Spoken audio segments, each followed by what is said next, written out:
If you just keep Torah mitzvot, you will never going to find yourself. If you're not going to talk to the Creator and going to ask Him, who am I? What's the purpose of my life? What is my destiny? What is my goal? It's what I'm supposed to do in this world.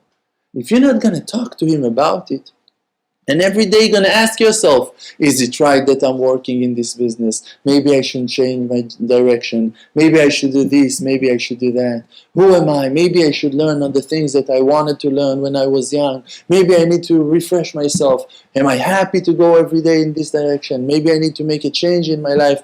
If you're not going to start talking to yourself, praying to Hashem Yitbarach to help you, you will never going to find the roots of your soul.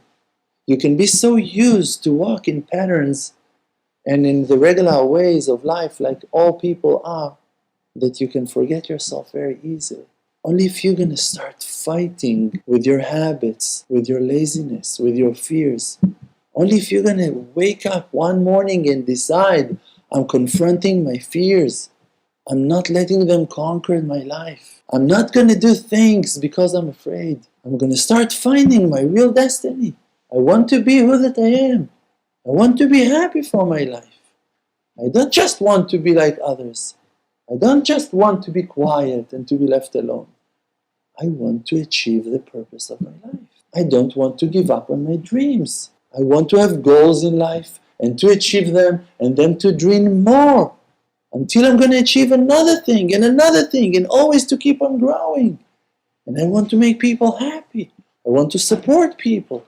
I want to make people grow. I want to help them stabilize themselves. I want to share with my life experience, with the wisdom that I bought in life, things that I understood. So why am I afraid to talk? Why am I afraid to be who that I am? Why I'm not sharing? If a person going to be brave enough to look inside to who that he wants to be, to who that he believes that he's supposed to be, it's going to upset him so much that he's not loyal to himself.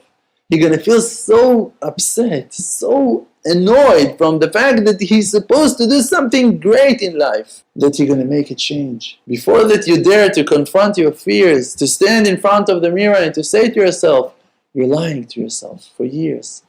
10 years of your life you lost.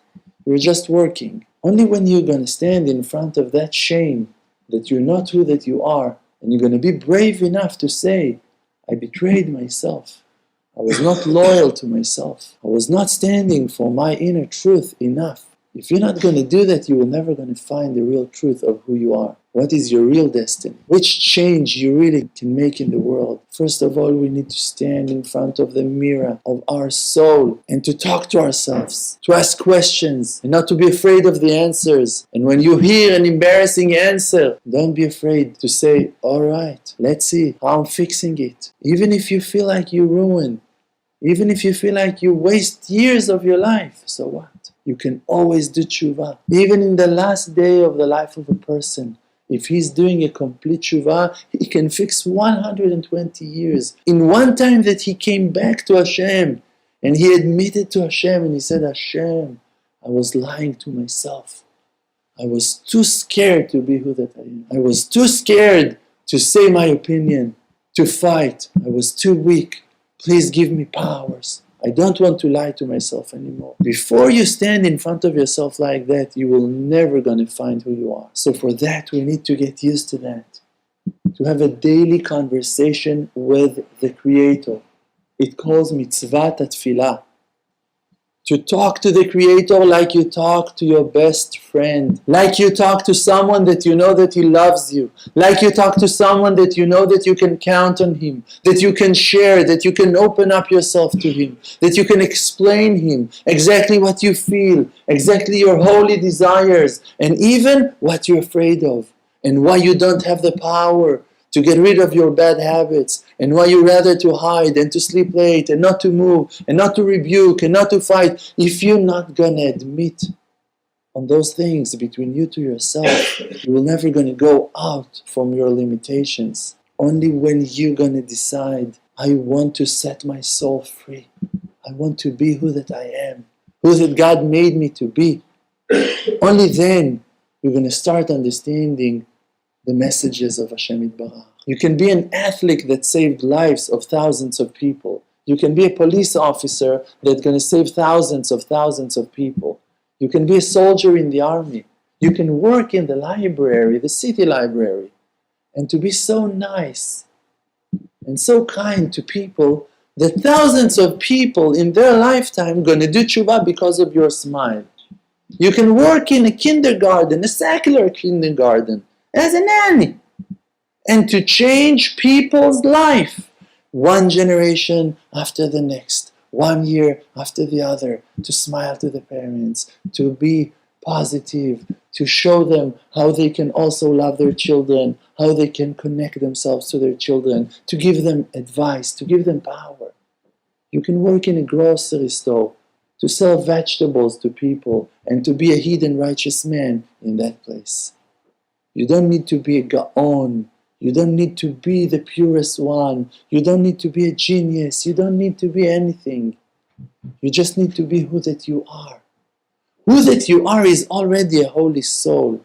Who that you are is already part of heaven. Who that you are is already a Jew. Who that you are is already a soul of Bnei Israel that got a purpose in life. Who that you are is already something so important and so beautiful that if you're just going to be aware to who that you are, you're just going to pour so much light. You're just going to water the world with light of faith, light of grace, light of kindness, of friendship, of loyalty, of honesty, of trust, of love, that you can make so many changes in the world if you're just going to be who that you are. So what if you're in the exile? So what if you're afraid? So what if you're not that rich? So what if you don't know how to succeed in business? So what if you're not married? So what if you don't have children?